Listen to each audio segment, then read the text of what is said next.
gitu. Dan zaman dulu itu di 2009 itu ya, 2009-2010 itu ya nggak ada pandemi, nggak ada apa gitu ya. Mereka punya kayak community metering, mereka tiap Rabu main bola bareng. Ya gue doyan main bola, kita main bola ikut gitu kan. Jadi ya jadi kenal sebagai teman juga gitu. Kenal sebagai teman, kenal sebagai klien gitu kan. Dan mulai mereka tahu metode-metode ini gitu kan. Gitu. Jadi pada saat mulai dengan perusahaan sendiri itu mereka udah tahu gitu. Kita udah ngetok ke pintu orang. Lo bukan new kids on the block. I'm not new kid on the block anymore gitu kan. Gitu. Nah jadi itu juga sama waktu itu pada saat Medco nyuruh gue balik itu gue pikir that's not good, itu 2010 ya. Gue pikir gue apply aja deh ini sebagai paten gitu kan. Nah jadi paper dipublish Oktober 2009, baru nyadar ini kayaknya bisa dipatenin gitu ya. Gue nyari lah patent attorney. Baru dia bilang you can't do it, nggak bisa dipatenin di UK katanya. Itu SPI atau apa papernya? Kenapa? Papernya di SPI atau paper di? Bukan, paper di North Sea Workshop. North Sea Flow Measurement Workshop gitu. Jadi kalau industri metering ini yang workshop paling gedenya lah ya, setiap tahun tuh ada North Sea Flow Measurement Workshop namanya. Jadi papernya di submit di situ, dipublish di North Sea Workshop itu. Terus si patent attorney-nya bilangnya gini, which is good gitu, pengetahuan baru juga gitu. Lu bisa apply, tapi ini nggak bakal go through gitu. Tapi mereka perlu waktu sekitar 1-2 tahun untuk peer review segala macam gitu ya. Nah pada saat itu lu bisa bilang bahwa ini patent pending. Gitu. Jadi gue bilang itu patent pending dengan fully knowledge bahwa gue nggak akan dapat patentnya. True ya. Tapi gue bisa bilang patent pending kan. Gitu. Jadi pada saat gue presentasi ke orang ini patent pending loh. Gitu.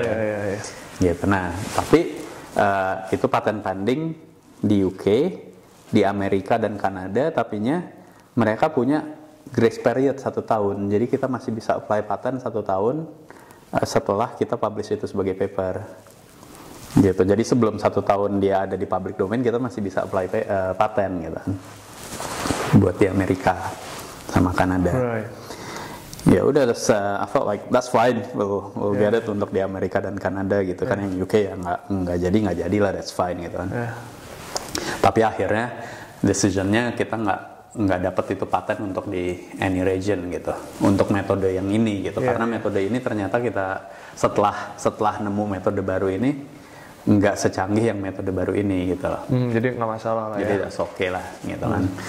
But it's good learning curve gitu kan. Di situ jadi tahu bahwa jangan publish paper sebelum apply patent misalnya, kayak gitu gitu kan.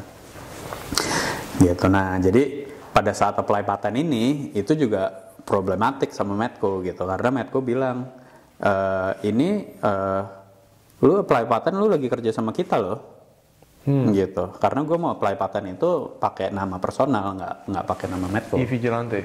Belum ada e-Vigilant. Kan 2010 belum ada e-Vigilant gitu. Jadi gue bilang gue mau apply ini sebagai patent. Gitu. Terus Medco bilang harus pakai nama kita. Gue bilang no, karena ini patennya berdasarkan GC analysis software. Gue bilang gue ada agreementnya, gue ambil tuh agreement yang dari, kan ini Emerson ya semuanya. Jadi Emerson Singapura, Emerson Azerbaijan, Medco kan masih bagian Emerson, Emerson UK kan. Terus gue tunjukin agreementnya, patent and confidentiality agreement ini. Orang Medco sini nanya lah sama legal teamnya Emerson, yang legal teamnya bilang you cannot touch that patent, it's his. Gitu. Nah jadi gue dapet hak lah itu untuk mempatenkan itu atas nama gue pribadi gitu, nggak pakai nama Medco sama sekali. Nah jadi pada saat gue keluar dari Medco, patennya gue bawa masuk ke e-Vigilant gitu. Jadi patennya waktu itu untuk beberapa waktu itu masih nama gue pribadi gitu. Gitu. Jadi ya itu 2011 barulah bikin si e-Vigilant ini gitu. Wow. Gitu. So, I mean, that's the start of e-Vigilant. Colorful banget ya. Colorful banget. I mean, Gue gak ngerti mulai dari mana, tapi there's so much story in every little thing, and terus gue ngeliat kayak connect the dots.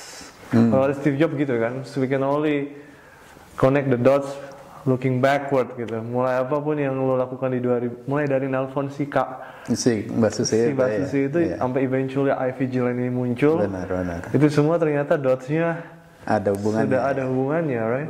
Benar. Tapi satu yang gue tangkap ya dari cerita lo tadi Bang, I mean again correct me if I'm wrong, lo typically orang yang inquisitive sepertinya. Kayak lo tadi lo bilang lo seorang test engineer, right? Jadi lo tertarik ya sama teknologi gitu. Lo kayak pingin tahu teknologi itu seperti apa dan pingin ngetes itu sendiri dan terus kedua lo orangnya bosenan. Oh iya banget. Iya kan? Gue nggak pernah stay di AI Vigilance ini satu-satunya yang gue tahan lama lah ya. Kalau lo sendiri. Biasanya 1 tahun 2 tahun pindah. Benar. Jadi lo, I would say in a way adventurous gitu loh. Lo kalau nggak merasa tertantang di sebuah tempat di mana lo akan merasa intellectually challenge gitu ya, lo nggak bisa stay di tempat itu lama-lama karena lo butuh tantangan baru gitu.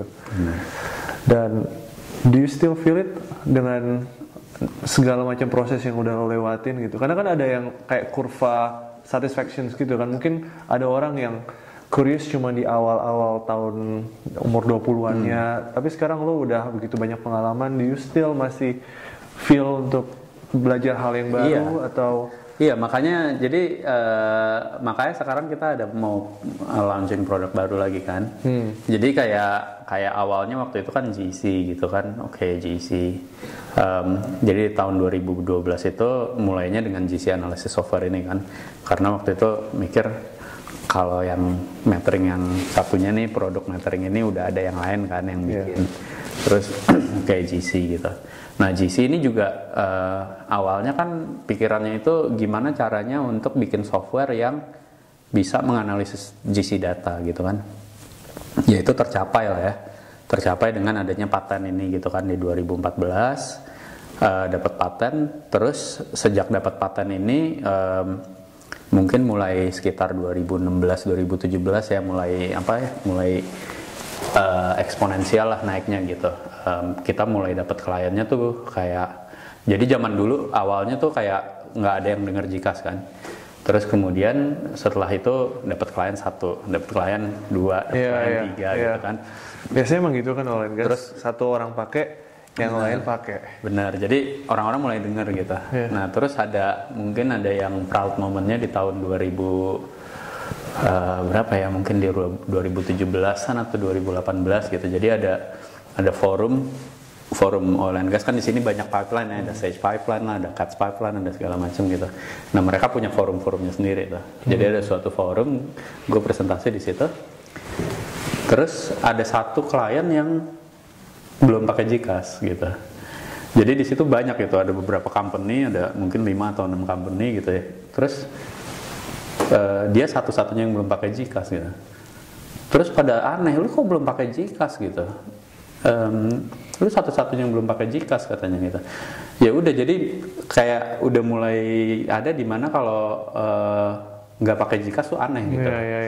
Jadi emang visi gue zaman dulu tuh pengennya ya lu kalau ada GC ya berarti ada GCAS gitu loh. Udah bisa enggak ya, FOMO lah ya, fear of missing out juga kan. Benar gitu. Nah terus ya udah, itu meeting itu wah bangga banget gitu kan. Nah meeting itu selesai, besoknya dapat email dari dia minta quotation. Lo jadi standar sekarang ya. Gitu. Jadi kalau sekarang kalau ngelihat di Norsi itu di seluruh Norsi ya kalau ada GC ya ada GCAS. Gitu, which is great gitu.